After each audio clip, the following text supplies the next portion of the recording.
Et oui, chers téléspectateurs, bonjour. Moi, c'est Djoka Kabengele. C'est vrai que pour que ceux qui me connaissent, aujourd'hui, vous me verrez sur un autre angle avec une autre casquette. C'est vrai que beaucoup savent que je suis dans le monde culturel, mais aujourd'hui, nous allons essayer de vous apporter notre petit savoir pour entrer dans le monde de la politique, dans le monde socio-culturel, également le monde de la politique. Désormais, cette émission, ça sera votre émission référence. Nous allons recevoir des invités qui vont nous parler de l'actualité culturelle dans notre pays. Ce soir, nous aurons un invité un peu particulier parce que c'est notre première émission.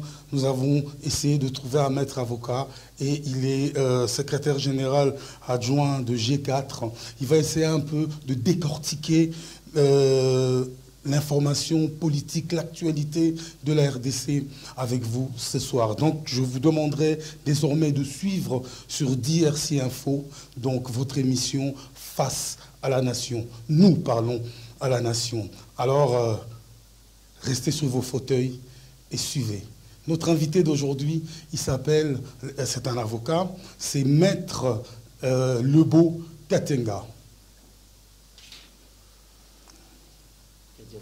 Bonjour, maître. Vous allez bien? Bien, merci, maître. Je vais changer de casquette.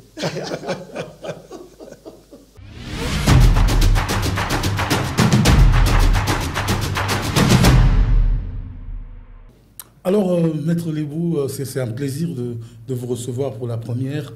D'abord, comment vous sentez-vous? Oui, je me sens à l'aise.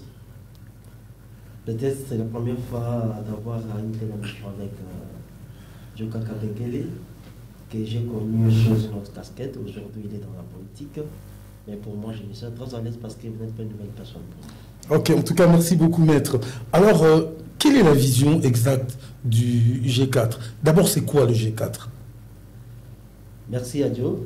Je pensais tout d'abord, avant que je parle de mon cher parti Génération 4, je voudrais que ceux qui nous suivent puissent tout d'abord nous connaître. Exactement. Qui sommes-nous? Nous sommes Maître Lebo Katenga. Il y a ceux-là qui m'appellent, qui aiment bien m'appeler affectueusement RB. Je suis le secrétaire général adjoint en charge des questions politiques et juridiques d'un grand parti qu'on appelle Génération 4. Puisque vous avez posé la question de savoir c'est quoi G4, qu'est-ce qu'il signifie?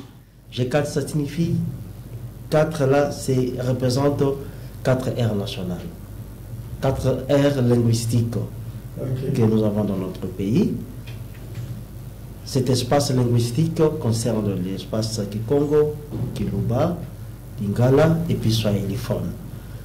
Génération 4, c'est un parti politique comme tout autre parti qui a l'objectif principal de conquérir le pouvoir, de l'exercer, n'est-ce pas, et de les pérenniser ou bien de les conserver le plus longtemps possible. Mais au-delà de ces combats de conquérir le pouvoir, au-delà de cet objectif qui, d'ailleurs, c'est un objectif principal pour tout parti politique, nous avons aussi des objectifs accessoires que nous considérons au même titre que l'objectif principal. N'est-ce pas? Nous luttons pour que le pays, ces pays, la RDC reviennent à l'unité nationale, pour que le peuple congolais soit uni. Et c'est dans cette unité que nous allons produire un travail de qualité. Lorsque le travail de qualité est produit dans l'unité et dans l'amour, vous verrez que notre pays va se développer intégralement. Pourquoi? Parce que c'est un travail qui est fait dans l'unité et dans l'amour. Cela signifie devise de G4, unité, travail et émergence. Et alors, comme si bien le dire, les Quinois, comme les Quinois aiment bien dire, qui est l'autorité morale de ce parti? Ah, voilà encore une autre particularité chez nous dans le parti. Vous voyez, les partis politiques sont identifiés par leurs leaders, hein, mais chez nous, au contraire, notre parti est identifié par la population, n'est-ce pas, par l'unité. Et cette unité, c'est autour d'un certain monsieur qu'on appelle Gaston Fumutiamba, qui est notre président national que je salue en passant et je lui souhaite merveille le meilleur. Et aujourd'hui, est-ce que l'expansion de G4, est-ce que G4 est représenté sur toute l'étendue de la République ou bien dans quelques coins seulement de la République?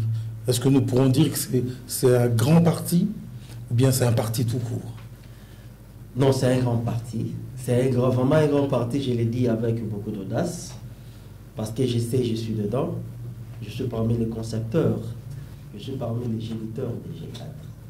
Je connais ce qu'il représente. G4 a vu le jour il y a 2 ans passés. Mais si je commence à vous citer les provinces dans lesquelles G4 est installé, vous allez nous poser la question, qui est derrière nous? G4 est implanté dans presque 24 provinces de la RDC. Il ne nous reste que 2 provinces pour installer. Nous sommes un peu partout. Et dans toutes les 24 provinces, nous avons de représentation. Nous avons 2 bureaux que nous payons chaque fin du mois. Nous avons des cadres, nous avons ceux qui gèrent le parti au quotidien. Et surtout que nous sommes pendant la période électorale, nous sommes à pied d'œuvre pour que le parti G4 soit effectivement représenté aux élections prochaines.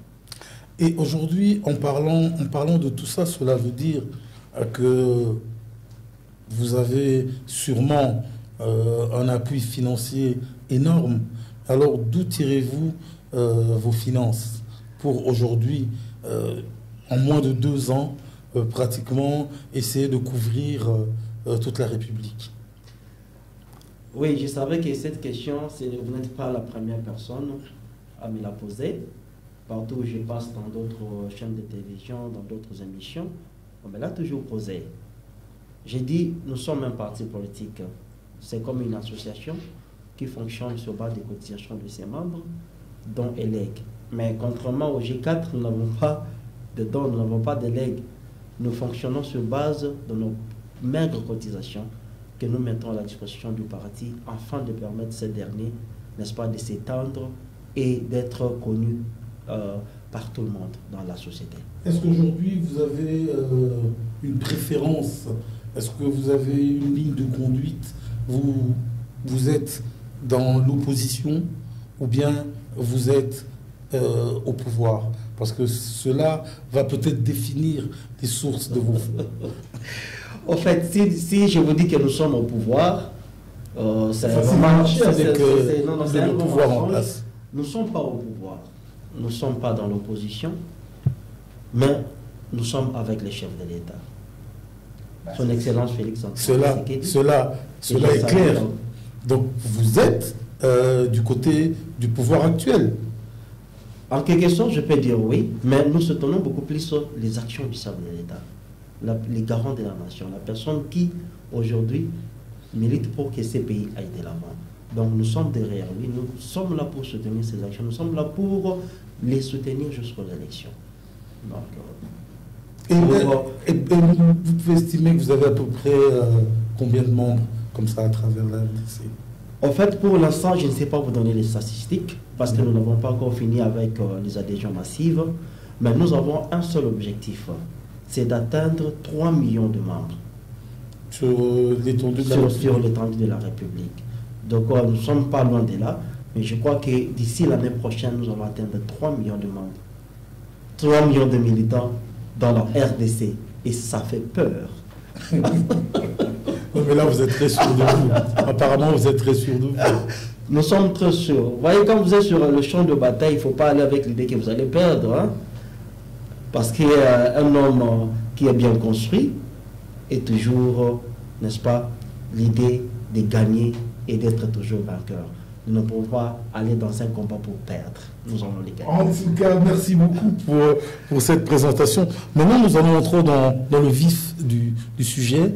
Donc voilà, actuellement, dans l'actualité, parce que tout le monde sait que l'actualité vient d'ensemble. L'ensemble a quitté l'Union sacrée et Moïse Katumbi a annoncé sa candidature. Mais chose qui m'a personnellement un peu frustré, c'est que quelqu'un qui veut diriger un pays annonce la candidature en Europe, en dehors de ces pays, avec des médias européens. Cela m'a personnellement un peu frustré. Donc je trouve déjà que s'il n'a pas confiance en nos médias, et d'après vous, quel est votre point de vue? Merci beaucoup Yadio pour la question. C'est une question pertinente, c'est une question d'actualité. Mais je voudrais ouvrir une parenthèse pour vous signifier que Génération 4, c'est un parti qui fait la promotion de nos 4 langues nationaux. C'est un parti politique qui a les soucis à ce que le petit peuple, qui nous suit au fin fond de la République, puisse comprendre ce message, puisse comprendre la quintessence de cette émission. Quand G4 passe à la télé, G4 ne s'adresse pas seulement aux intellos, mais G4 s'adresse à toutes les couches de la population. Et j'aimerais vous supplier que nous soyons un peu bilingues pour permettre à nos membres qui parlent Kikongo, qui parlent Tuluba, qui parlent Swahili, qui parlent Lingala, parce que actuellement Lingala se parle un peu partout. Vous allez permettre à un moment donné, nous allons reprendre les explications ou bien les réponses, n'est-ce pas, dans les différentes langues nationales pour permettre à ceux-là, n'est-ce pas, qui aiment bien nos 4 langues nationales de nous comprendre parfaitement. Non, il n'y a pas de problème, mais moi, le Lingala, généralement, je parle à Lingala, c'est Yankee comme ça. Alors, je ne sais pas si cela est avec nous. Bon, voilà, au PSABSO actualité actuellement, Vision Nayo, Néo Moneli, départ, il y a Moïse, na ensemble, Ndenge Bakaboni, na Union Sacrée, et Ndenge Ndeko Moïse Katumbi, Akikwa Nusango, na Libanda Yamboka, Ole a Nusango na Kati Yamboka. Est-ce que Azosa la presse Yamboka confiance fait? Alors ça a une conférence de presse et le Kanamo. Donc déjà au départ, apparemment on dirait Asa plus la vision extérieure que vision intérieure. Merci à Dieu pour la question. Premièrement, je vais répondre en vous disant que lorsque nous avons appris sur le vent des ondes, n'est-ce pas, la déclaration de M. Moïse Katumbi, moi personnellement je l'ai suivi à une chaîne étrangère qui ne devait pas faire la publicité ici, tout le monde a suivi. Voilà, donc G4, 48 heures après, nous avons réagi pour dire que c'est vraiment un non-événement. Pourquoi? Parce que la personne qui a trahi, trahira toujours. Deuxièmement, je dirais que la déclaration... Bon, je voudrais d'abord que les intellectuels comprennent d'abord le message et puis je vais répondre, n'est-ce pas, en langue nationale pour mettre tout le monde à l'aise. On est quand même avocat, on ne peut pas directement... C'est important. Les gens doivent comprendre qu'on mérite quand même la place où nous sommes. Donc je dirais, Moïse Katumbi, je salue son courage, mais nous avons dit que c'est vraiment un non-événement. Pourquoi? Tout d'abord, Moïse Katumbi doit être reconnaissant vis-à-vis des chefs de l'État. À l'époque, il y a 19 ans ou 20 ans passés, si j'ai encore une bonne mémoire, la déclaration, il y a Moïse Asalaki Wana, Asalaki Yango, Awana Congo, mais pour Abima Congo, c'est difficile. Abima qui est en avion, sauf peut-être qu'il est malade. Pourquoi? Parce que Akriaki, n'est-ce pas, fissure entre eux dans l'ancien régime. Et aujourd'hui, je salue le chef de l'État là où il est. Pourquoi? Parce qu'il a apporté la démocratie, la vraie démocratie, où tout le monde est libre de s'exprimer quand il le veut et à tout moment. Mais sans injurier, bien sûr. Bien sûr, oui. Quand on dit la démocratie, c'est pas, ce ne sont pas les injures. Vous passez, vous avez la possibilité, n'est-ce pas, de vous exprimer, n'est-ce pas, il y a une opinion, je n'ingérie personne, mais à l'époque, ceux qui n'entendent Congo, il y a X personnes, au critiquer l'action, vous verrez que derrière là, au bout de la voiture, on a peut-être entrer un agent de sécurité pour pour qu'on a critiqué l'action. Mais aujourd'hui, tout le monde est libre de critiquer les chefs de l'État. Tout le monde est libre de se déclarer candidat. Il n'est pas le seul à se déclarer candidat. Il y a un docteur qui s'est déclaré aussi candidat, n'est-ce pas, à la présidentielle de 2023. Et du fait que, vous voyez qu'aujourd'hui, la population ne peut pas faire confiance à ce genre de personnes. Pourquoi? Parce que déjà, à sa déclaration dans la chaîne étrangère. C'est là, ça signifie que si aujourd'hui, tu commettrais un PC pouvoir, il ne faut pas l'exercer, n'est-ce pas, pour l'intérêt du peuple congolais. Parce que son pouvoir, tous ces gens-là, ou bazo PC Manko qui a se déclaré candidat président de la République, nous les connaissons. Comprenez? Et aujourd'hui, Moïse est libre dans son pays.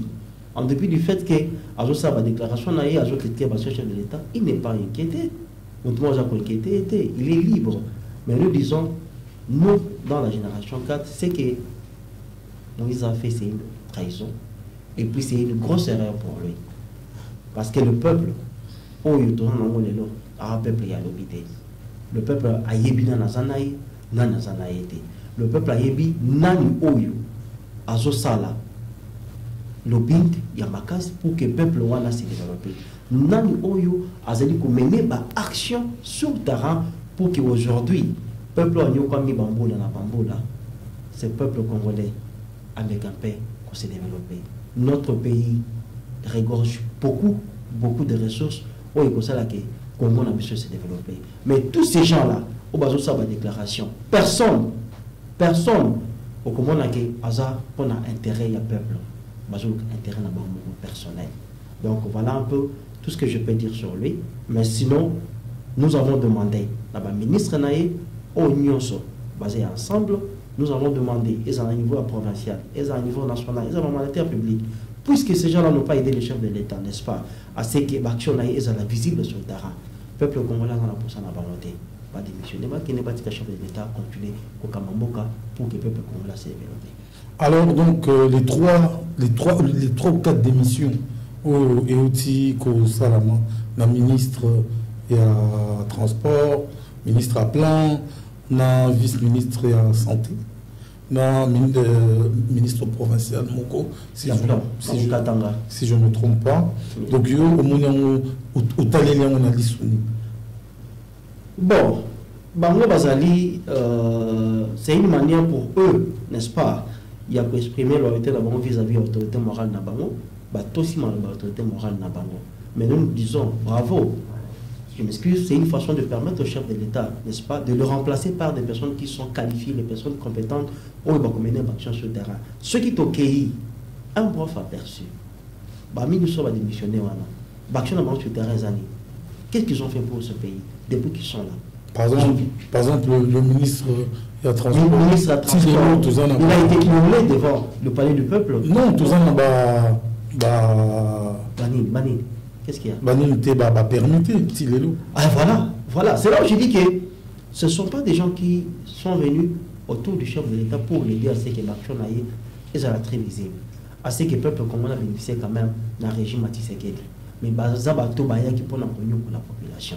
Comment comprendre un pays comme la RDC, toujours en là, permis de conduire, même le chef de l'État n'a pas le permis de conduire. Et normalement, j'avais suivi le général Kassoko de la ville de Kinshasa. À ABC Baroulage, Toyo Kamutumokote, à Kamamutunanzela pour la permis. Vous avez tout suivi à la télé.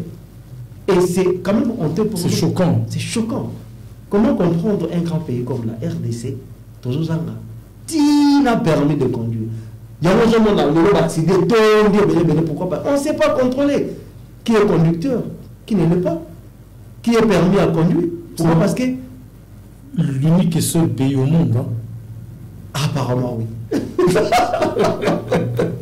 Apparemment, oui. Apparemment. C'est la vie des gens, Yadjo. C'est inadmissible. Mais, que faire? C'est comme ça que nous demandons au chef de l'État. Comme ma poste est vide, à ça, bateau bazar qualifié, ou bateau peut servir au permis de conduire. Tous en anano. Bah, oh, bah, bon, kokende. Balingi bazar en chef de l'État, basala tout, va performer, va tuer na bango, pour que le reste, il y a un jour où tout le monde peut quand même sentir l'action na bango, quand même concrète, quand même visible sur le terrain, parce que nous ne le sentons pas. Il y a quelques ministres, on a encore cité peut-être comme on a dit que le logo va tout n'est-ce pas? C'est Jean-Pierre Liao, que j'ai salué en passant. Ah ouais, le ministre de la fonction publique. De la fonction publique. Qui fait un très bon travail. Voilà. Donc, c'est l'unique ministre Oyo, ça va. Et la population applaudit. En tout cas, merci pour cet avis. Voilà. Et aujourd'hui, parlons un peu de la situation sécuritaire ici en RDC. Nous venons d'apprendre qu'un complot a été déjoué contre le chef de l'État avec l'arrestation de 5 ou 6 personnes, donc des Rwandais et des soi-disant Congolais rwandophones qui font partie de ces kamikazes-là. Que pensez-vous de ça? C'est une rumeur? C'est une réalité? Bon, je n'ai pas vraiment une information sûre, n'est-ce pas, sur cet aspect des choses. J'ai été informé, n'est-ce pas, sur le voie de net, comme tout le monde, mais je n'ai pas vraiment, je n'ai pas encore eu la source, n'est-ce pas, vraie de cette information. Mais en ce qui concerne l'insécurité, nous savons que nous sommes en insécurité. Et cette insécurité, les Akaranabatu Oyo, Bazali Kobonisa, chef de l'État, ce sont eux, n'est-ce pas, Bazali pour s'aimer terreur et désolation au sein de la population pour créer cette insécurité. Et aujourd'hui, quand on parle d'insécurité, on ne peut pas ne pas parler de l'Est. Aujourd'hui, il y a eu cette levée d'embargo pour les armes, mais d'après vous, nous n'avons pas senti d'impact réel après cette levée d'embargo. Merci beaucoup pour cette question, Yadjo. Effectivement, l'insécurité à l'Est, ça n'a pas commencé aujourd'hui. Tout le monde le sait. C'est une histoire qui a commencé depuis 1996. Avec l'avènement de Mosé, qui est venu avec les Kadogo. Je ne vais pas parler surtout de ça parce qu'il y a des informations qui sont censées être secrètes, que nous avons, qu'on ne peut pas dire à la télé. Okay. Mais la population aussi sait que la personne qui nous a amené les Kadogo, c'était Mosé à l'époque, qui était soutenu par le Rwandais ou autre. Vous savez, il y a un Rwandais qui était chef d'état-major général ici à l'RDC. Pour la première fois au monde, dans deux pays différents. Voilà, donc il était en RDC au Rwanda et aujourd'hui il est à Rwanda. Il exerce sa profession de militaire au Rwanda, mais c'est quelqu'un qui est passé par, n'est-ce pas, notre armée et qui maîtrise quand même la sécurité de notre pays.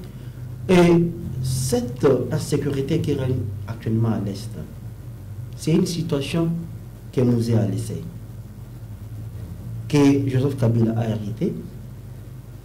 Après 18 ans de pouvoir, on était toujours sous l'embargo. Tshisekedi est venu au pouvoir, il a trouvé cet embargo militaire. Et encore, quand Félix est venu au pouvoir, insécurité est comme Matali sous Makassi. Pourquoi? Parce que semble-t-il, il y a eu des accords qui ont été signés par Mosé, et ces accords devaient être, n'est-ce pas, appliqués par Kabila le fils. Kabila le fils n'a pas voulu appliquer ces accords. C'est pour ça que le groupe armé s'est multiplié à l'Est pour que revendiquer aujourd'hui. Ce sont des accords qui sont comptés comme des accords secrets. Ils ont divulgués sur la place publique. Mais nous le savons que l'objectif de l'organisation RDC, ils ont continué à combattre jusqu'à présent pour que Ata était appelé à Congo et à la CDT. Et cette insécurité, ils ont régné sa cause. Il y a des éléments qui ont soulevé. Et aujourd'hui, grâce à la diplomatie agissante du chef de l'État, nous avons été mis sous le régime à notification. Nous avons acheté des armes. Les transporteurs ont dit, moi, il y a armes et il y en a pourquoi? Parce que vous n'avez jamais été notifié. Aujourd'hui, toujours grâce à la diplomatie du chef de l'État, voilà, aujourd'hui, on va lever embargo. Nous avons été autorisés à consommer des armes afin de tous se défendre. Et aujourd'hui, vous avez suivi, n'est-ce pas, la position de la communauté internationale face à l'agression de Rwandais, n'est-ce pas, à la RDC. C'est pour dire que le chef de l'État, n'est-ce pas, se bat pour que ces pays qui m'écoutent surtout l'Est de la République du Congo, où les Congolais, à tout moment dans la prière, à tout moment dans nos pensées, pour que guerre Oyo, ils allaient créer, n'est-ce pas, pour satisfaire les intérêts personnels des individus. Et il y a le pain de sang tous les jours à l'est du pays pour que guerre en ait ici, là. Et sur ce, je voudrais quand même demander à ce que cette population-là, Babanga Teke, Bissona Bango, tous sont des cœurs. Et guerre en est aussi là, Bakozongela, qu'étude n'a Bango Ningezala Kanakala.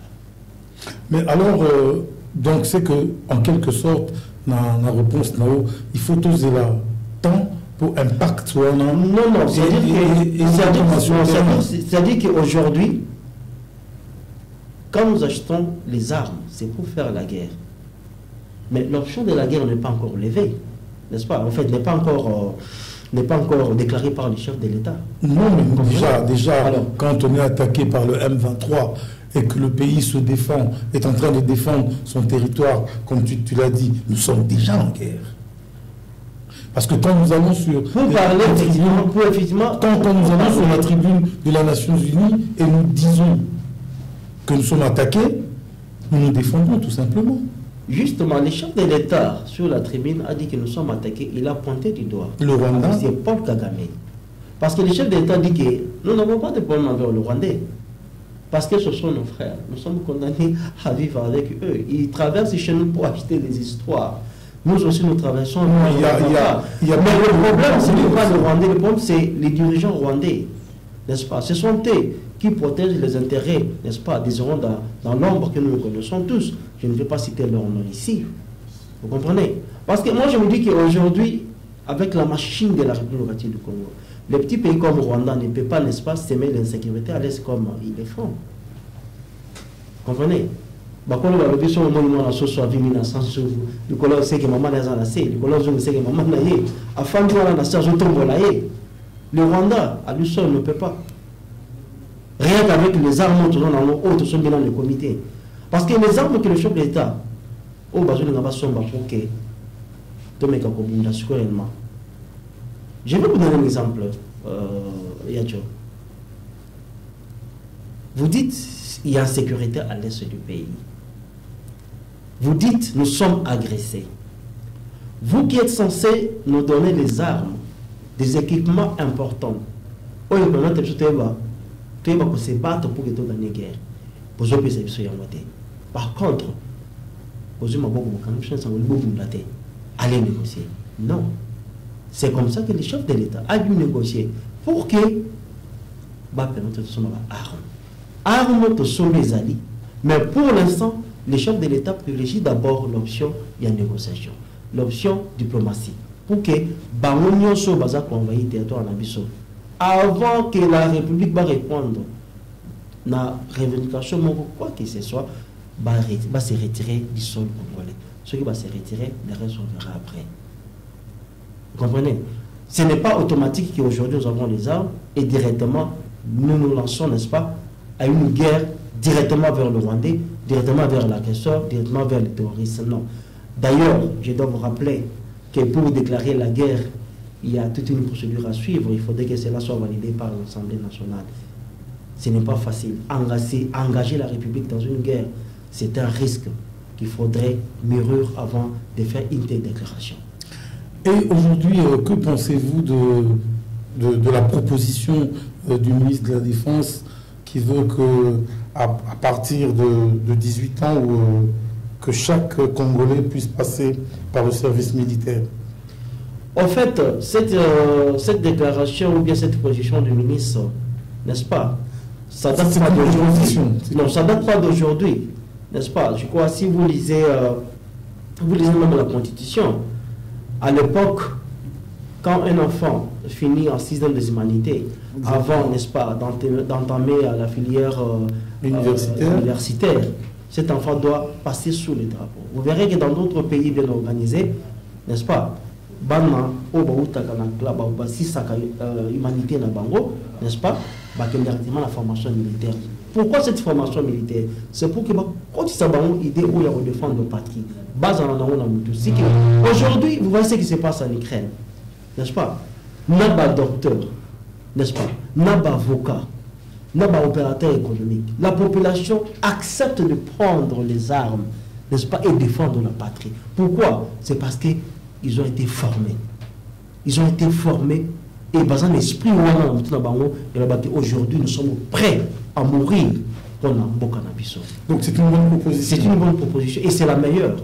Parce que si aujourd'hui nous sommes formés, aujourd'hui, moi je suis étonné de voir un Congolais dans un zoba, c'est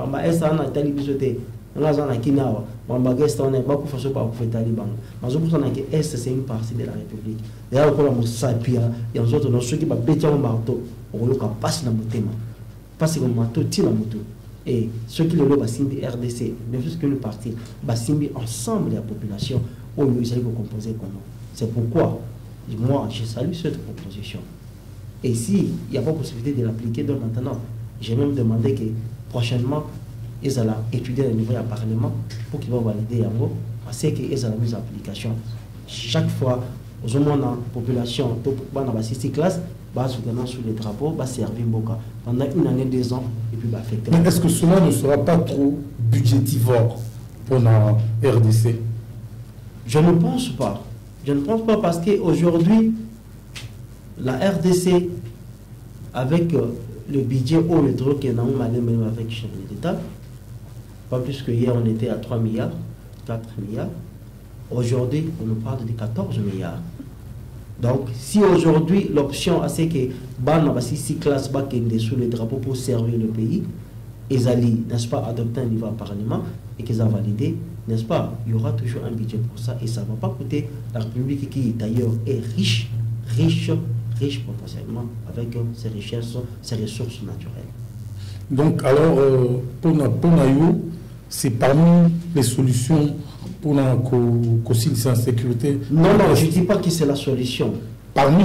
C'est parmi parce qu'aujourd'hui nous avons un problème d'effectifs militaires dans notre armée. Vous comprenez? Mais si aujourd'hui l'État améliore les conditions de policiers, les conditions de militaires, il n'y aura même pas question d'envoyer les enfants ou d'envoyer les jeunes aller s'enrôler. Les jeunes vont s'enrôler demain parce qu'ils savent que... Voilà, il y a encore, je me suis rappelé, à l'époque de Mouzé, quand vous avez lancé l'opération, il y a pas volontaire, $100.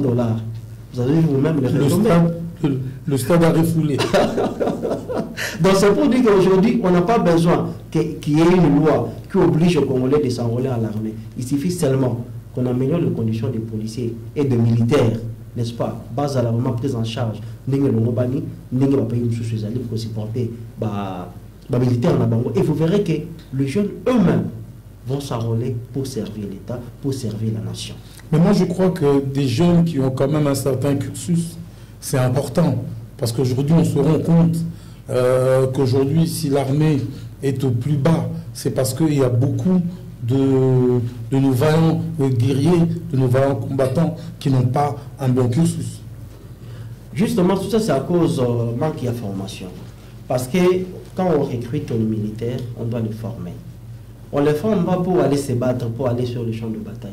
On les forme, c'est pour servir la nation. Et vous verrez que depuis un certain moment, depuis que le chef de l'État est là, est en place, et est au pouvoir, n'est-ce pas? Et ce système a repris. Pas plus que hier, on l'avait vu, il était là à Kitona pour visiter comment est-ce que les jeunes sont formés à Kitona. Et ces gens-là, si aujourd'hui, dans une formation académique, je ne pense pas que quelque chose, ils en ont raison d'être. Pourquoi? Parce qu'ils vont sortir avec une formation, avec un bagage intellectuel.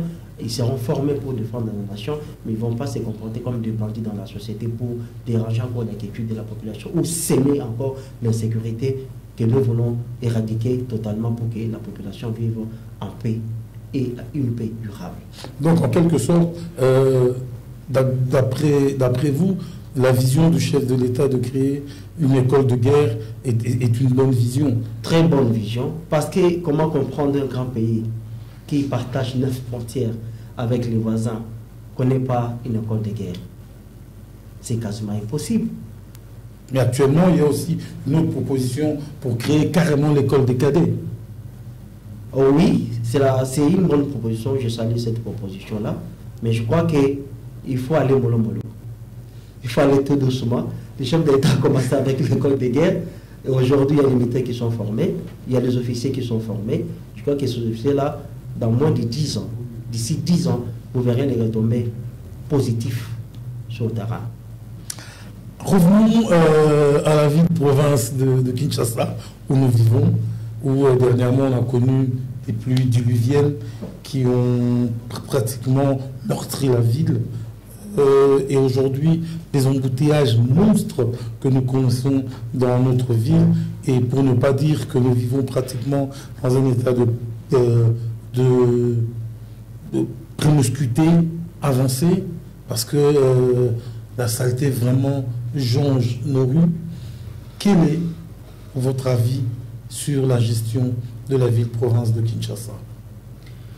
Merci beaucoup Yadiou pour la question. Cette question, on me l'avait posée une fois. J'avais répondu pour dire que la ville de Kinshasa a un problème.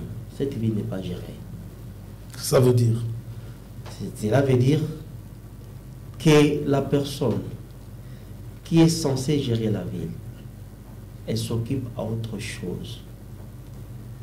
Pourquoi je dis cela? Aujourd'hui, le gouvernement vient d'enterrer plus de 100 corps de mamans, des enfants, de responsables qui ont perdu la vie, gratuitement comme ça. Pourquoi? Parce que le gouvernement provincial est incapable de prendre une mesure, n'est-ce pas, de prévention, afin que... Parce qu'on dit gouverner, c'est prévoir. Aujourd'hui, le gouvernement provincial est en train de réhabiliter certaines routes. Mais vous verrez que ces routes-là, ils ont comment délabrer. Pourquoi? Parce que les caniveaux ne sont pas entretenus, n'est-ce pas? Bama, ils ont fait le banzela, ils ont timbo. Pour voir si nous avons été mandats, si nous avons été mandats, ils ont continué le débat. Ce n'est pas une meilleure façon d'aider les chefs de l'État. Le gouvernement de la ville de Kinshasa avait pris une décision, n'est-ce pas, de fermer le marché central. Sous prétexte que le marché sera modernisé. Mais aujourd'hui, allez voir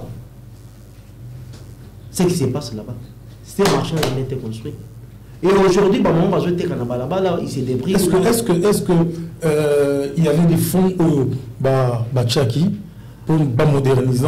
Est-ce que vous savez, quand une autorité provinciale telle que le gouverneur prend une décision de fermer les marchés, cela veut dire qu'il a conclu avec des partenaires qui doivent exécuter ses travaux. Ce n'est pas de l'aventure. C'est la vie des gens, là.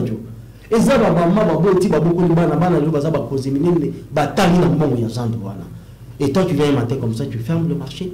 Et que nous, on a la zone de combien de poubelles? Plus que une poubelle. Partout. Que nous, on a la victoire en Nénécomi. Victoire, il n'y a pas longtemps, il bétonné. Mais nous, on a en Nénécomi, on a boulé comme ça. Avenue Gambela. On est parti Gambela, on a réhabilité Suko. On continue à Manguingue. Il y a des nids de poules partout. Non, mais au fait, c'est pas la qualité. Il y a Moussa là, mais quand je dis que la ville n'est pas gérée, parce que quand quelqu'un gère normalement, cela veut dire que tous les services doivent fonctionner correctement. Il y a le service de contrôle, parce que quand vous donnez un marché à une entreprise de construction, il faut qu'il y ait un bureau technique de contrôle qui doit contrôler le travail fait sur le terrain, ce qui va dans la norme. Aujourd'hui, il y a 10 000 francs pour passer à l'Anzela. Sur base de cahier de charges aux entrepreneurs ou bien l'entreprise exécutant APC comme cahier de charges. Mais 10 000 on est 10 000, comme 10 000, comme 5 000. Mais cette personne-là va faire des travaux en fonction à 10 000 ou bien 5 000. Il va le faire en fonction à 5 000. Mais les calculs qui ont été faits, ça qu'on a, il mange 10 000. C'est ce qui fait que nous avons des routes de mauvaise qualité. Pourquoi? Parce que les gens, corruption, mais ils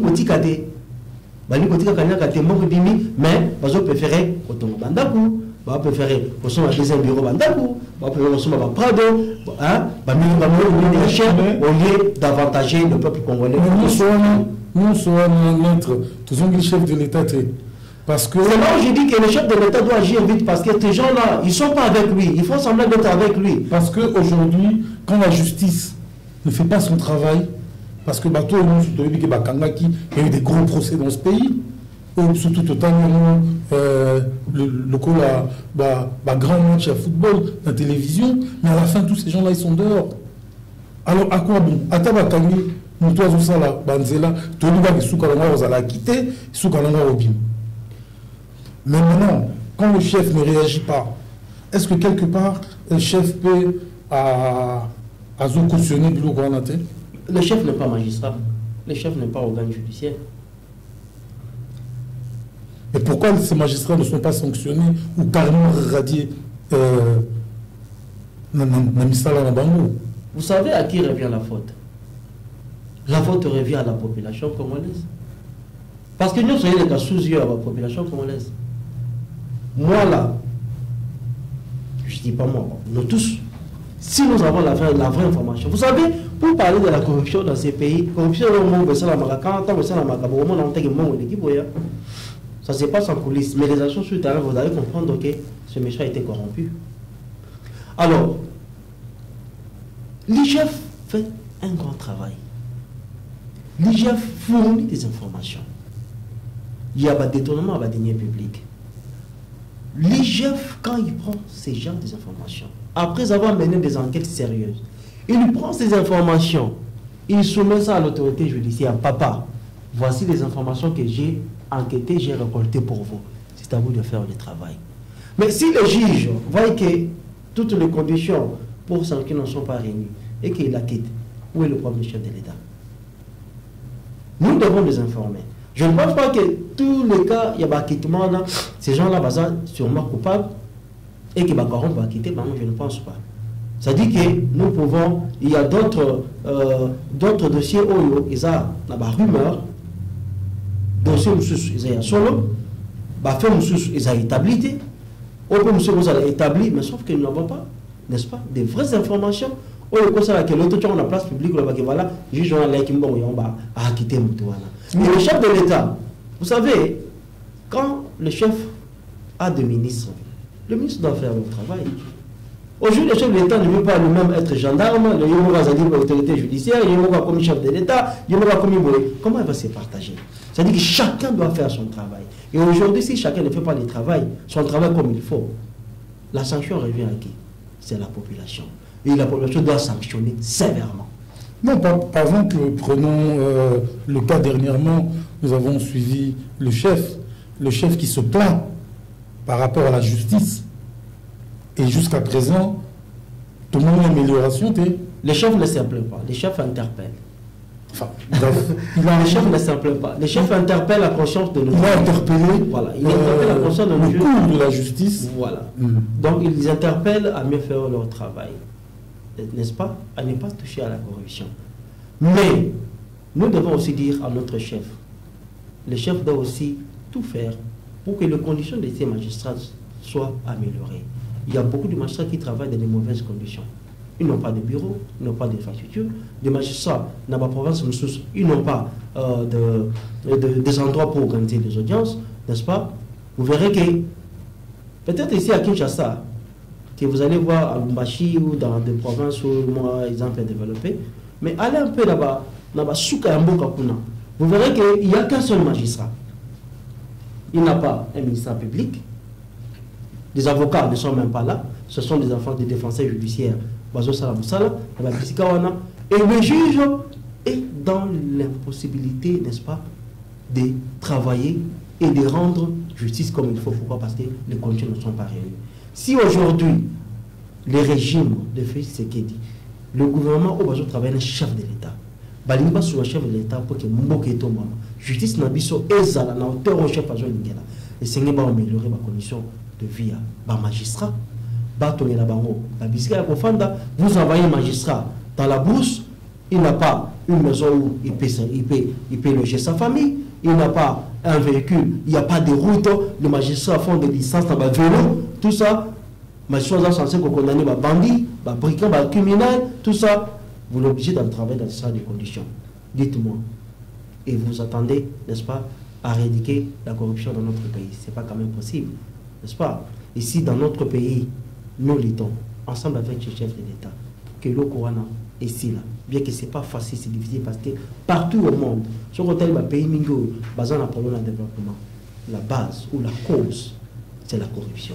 Et le chef de l'État fait tout pour que la corruption, ce qui est aussi la terre, même dans 30%, et un peu diminuer pour que permettre au pays de se développer. Parce que le chef de l'État, tant que Mandaka, au moment qu'il avait organisé un meeting populaire, il a dialogué avec la population et le chef a dit tout haut qu'aujourd'hui, ce qui fait que la RDC ne se développe pas, c'est la corruption. Pourquoi? Parce que les gens privilégient leur propre ventre au lieu de privilégier l'intérêt de la population. Et en parlant tout à l'heure, bon, on n'a pas conclu avec le dossier du gouverneur. Donc, en parlant du grand marché, rapidement comme ça, quelles sont les pistes de solution pour vous? Moi, je pense que, comme le marché central, le gouverneur Ngobilazo va monter, n'est-ce pas? Nous allons demander à ce que le gouvernement central puisse récupérer ces dossiers. Au moment qu'à l'époque, le ministre de l'Intérieur, le Vabam Kakonde, à l'époque, il avait intervenu dans Bakarang pour la première fois à intervenir avec Maman Bazouré les côtés. Car aujourd'hui, on a tout rasé. Et c'est quand même. Et là, je dois encore beaucoup s'interpeller le député de provinciaux. Parce que la solution, c'est la population de la ville de Kinshasa qui souffre. Ces députés provinciaux ont été votés par la population. Dans moins d'une année, devant le même peuple, devant la même population, pour que va voter par les sources. C'est l'occasion pour eux d'interpeller le gouvernement, la vérité sur le dossier de la construction en marché central. Qu'est-ce qui bloque? C'était une aventure ou bien c'était une façon de saboter les actions du chef de l'État pour qu'il va tout bailler. Parce qu'actuellement, maman a ça de souffrir. Tout à l'heure, avant de commencer l'émission avec vous, j'ai appelé une dame qui est une de mes clientes. Je lui ai posé la question, maman, aux anazando. Et me dit, papa, il n'a qu'à s'en douter. Pourquoi? Parce que Bissika Côté qui est athée. Baboula n'est pas petit salité partout. Bissika Côté Kate. Je suis à la maison, je manque même de quoi manger. Et vous pensez que cette dame-là aura le courage, n'est-ce pas, d'applaudir les actions du chef de l'État? Aussi longtemps que Ngobi ne favorise pas ces dames-là, c'est que normalement, ils doivent aider les chefs de l'État, c'est que toi n'a pas d'ingayé. Parce que ce n'est pas Ngobi là, c'est les chefs de l'État, c'est lui les garants de la nation. Alors quand ils font toutes ces choses-là, c'est-à-dire que les chefs de l'État, les populations qui vont céder, les députés provinciaux, le président de l'Assemblée provinciale, le pasteur Godin Boy. Et c'est là c'est concerté dans les députés professionnels, va interpeller le gouverneur de la ville de Kinshasa, va faire un éclaircissement par rapport à ces dossiers. La population va dire qu'est-ce qui bloque? Est-ce que c'est un financement qui manque? Qu'est-ce qui bloque? Ça fait maintenant jour pour jour, toujours qu'il y a des amenés à moi et le bourreau de Salamate. Et je vais demander à cette population, nous sommes d'accord avec eux. Pour que Zando en est ton maman. Et Salama va se de la côté afin que les Salama et qu'il ait. Alors, Maître Lebo, parlons un peu du chômage en RDC. Parce que les lots, c'est pratiquement 90%. Il y a des Kinois, ou en Akina, la chômeur. Ou bien, article 16, article 15. Article 15. Article 15. Bon, est-ce que c'est normal? Parce que depuis que le chef est là, qui a de 4 ans déjà, qu'est-ce qui a été fait pour améliorer cette situation durant ces 4 années? Bon, je crois que concernant le problème, il y a chômage. Ce problème a commencé depuis longtemps. Ouais. C'est depuis l'époque de Mobutu, hein. Ça ne date pas d'aujourd'hui. Mais je crois qu'avec le régime de Félix Tshisekedi, il y a quand même une petite amélioration. Je parle beaucoup plus dans le secteur public. Parce que dans le secteur public, vous avez tous entendu qu'avec le travail abattu par le ministre de la fonction publique, qui d'ailleurs a renvoyé beaucoup de fonctionnaires à la retraite, et d'ici là, on va lancer le recrutement de 5 000 jeunes qui seront employés au niveau de la fonction publique et aujourd'hui, on vient de recruter 5 000 magistrats, au moins que taux de chômage, n'est-ce pas? Mais je dois vous rappeler que chômage est mathématique dans RDC. Pourquoi? Parce que vous vous rappelez, au mois de mars 2020, le pays a été frappé par le Covid. Non seulement le pays, mais le monde entier. Cette maladie a presque créé des dysfonctionnements, n'est-ce pas, dans plusieurs pays. Cette maladie a mis beaucoup d'entreprises dans le monde par terre. Pourquoi? Parce que les gens ne savaient plus fonctionner. N'est-ce pas? Et je crois que si vous entrez même dans l'Internet, vous verrez dans des pays que nous sommes censés, nous qualifions de pays développés, de grandes puissances, il y a le même problème qui se pose, le problème du chômage. Mais sauf que nous avons une grande différence par rapport au taux. Le taux de la RDC est plus élevé par rapport à... Mais ils se plaignent. Pourquoi? Parce que la cause, c'est le coronavirus qui a presque terrassé le monde au mois de mars 2020. Et cette maladie n'est pas encore complètement éradiquée dans le monde. Ça continue jusqu'à présent. Et beaucoup d'entreprises, c'est à peine qu'elles commencent à se relever petit à petit. Mais je crois qu'avec la volonté du chef de l'État, parce que le chef de l'État n'est pas là pour s'enrichir. Le chef de l'État n'est pas là pour remplir ses poches. Vous verrez dans toutes ces déclarations, il met toujours le peuple en avant. Il a ces soucis-là. Et nous allons l'aider de telle sorte que le chômage est à la réduire dans le cannabis. Surtout dans le secteur public.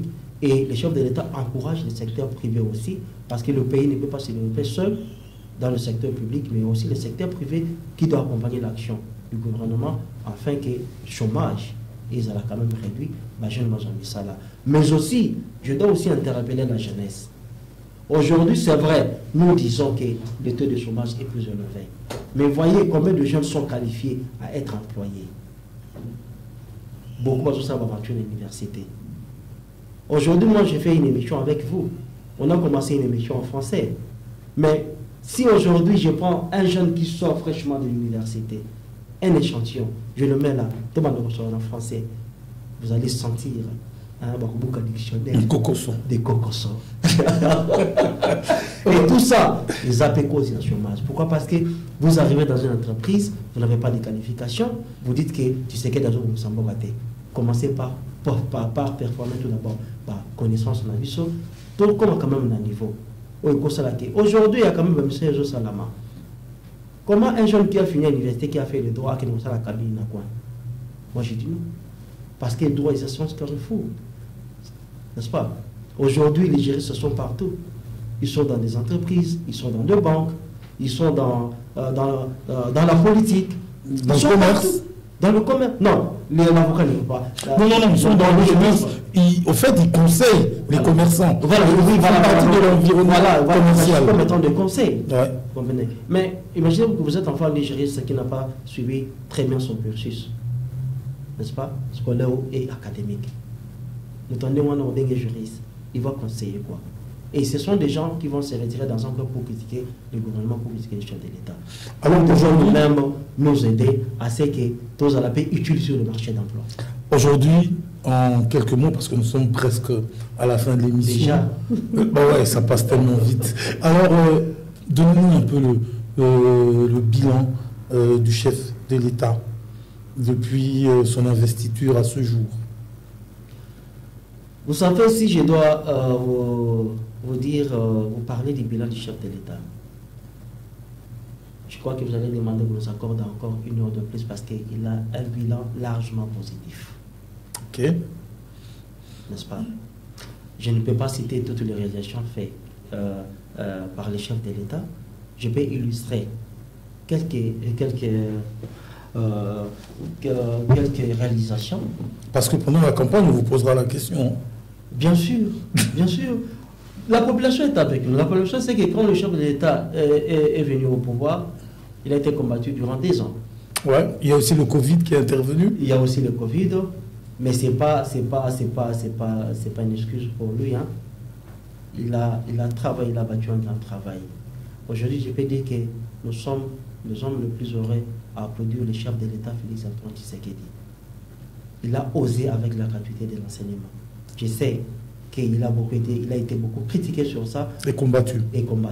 Mais aujourd'hui, il y a certains parents qui sont soulagés grâce à la gratuité. Et il a garanti aux parents que nous allons améliorer, qu'il va améliorer pour que l'année prochaine, et aussi à mentionner les années antérieures. Mais aujourd'hui, nous parlons de la gratuité. Aujourd'hui, nous allons parler de la gratuité de la santé. Aujourd'hui, c'est un projet. Oui, bien sûr.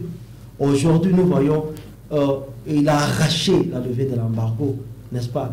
c'est un grand but que le chef de l'État a marqué, n'est-ce pas, face à ses adversaires.